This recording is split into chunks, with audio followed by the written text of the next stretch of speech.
Live from CBS 4, this is your News Now.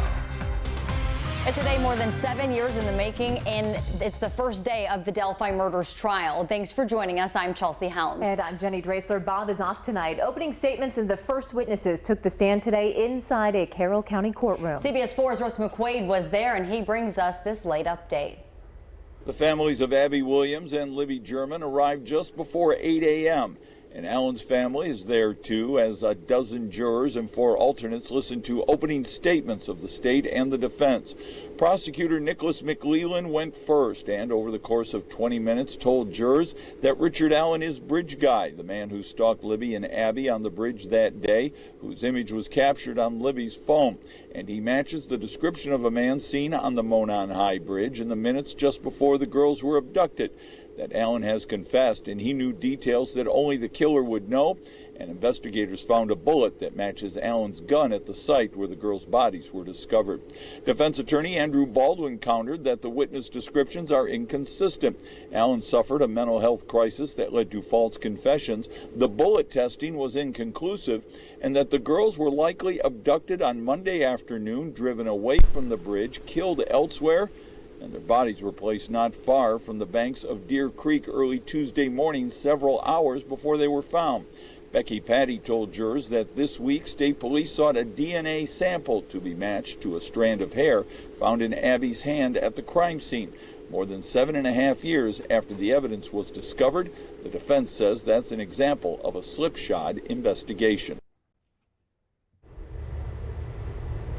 And that was CBS 4's Russ McQuaid reporting. Now, it's important to remember the 2 young girls at the very center of all of this. Abby and Libby were best friends who went for a hike in Delphi and never made it home. They went to Delphi Community Middle School. Abby was in the school band and Libby loved sports.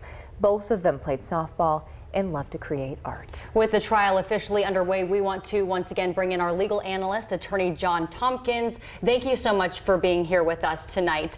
We know that opening statements began today. We heard from both the prosecution and the defense. So walk us through how significant these opening statements are and really shaping the jury's perception from the start.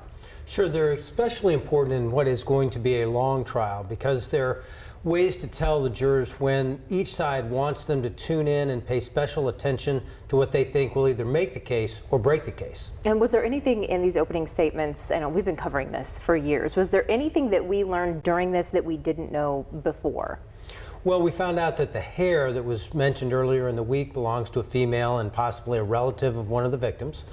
And we found out that it looks like the defense case is going to stress some maybe tower data and cell phone location data to show that Mr. Allen was not present. And another huge part of this case, we've been talking about this in the newsroom, the lack of DNA in this case, does that play a role in swaying the jury? And I know you have a lot of experience with this. What's been your experience with a lack of DNA evidence in a case? How much does a jury really even rely on that? Well, it does, of course, depend case to case, but here we have blood at the scene and no reports of blood found later, and DNA can last for a long time. So when they recover knives and when they search cars that bodies were supposed to or possibly would have been in, or a person who was near the bodies would have been in, the lack of DNA can be very important. As a defense attorney, I want to talk to you more about these opening statements and how you might assess the direction that the defense, Richard Allen's defense, could take throughout the remainder of this trial. Well, they seem to be stressing what will turn into cell phone or tower data possibly from both the girls' phones, one of their phones, and maybe Mr. Allen's phone, because they're saying that they can show a timeline doesn't add up. And the way you do that is with cell tower data and cell phone data. And how reliable is that evidence to a jury? Well, the reliability of those types of data are very, very good because it's third-party data. It's nothing that the parties control. Yeah, and really what it comes down to is planting that seed of reasonable doubt among those jurors, because you're not necessarily trying to prove Richard Allen's innocence. You're just trying to prove that he's not guilty in this situation.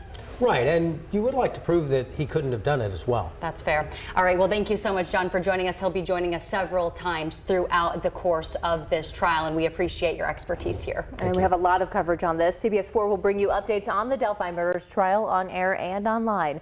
Just head to cbs4indy.com/Delphi. You can also click on the Delphi murders trial tab on the top of our homepage.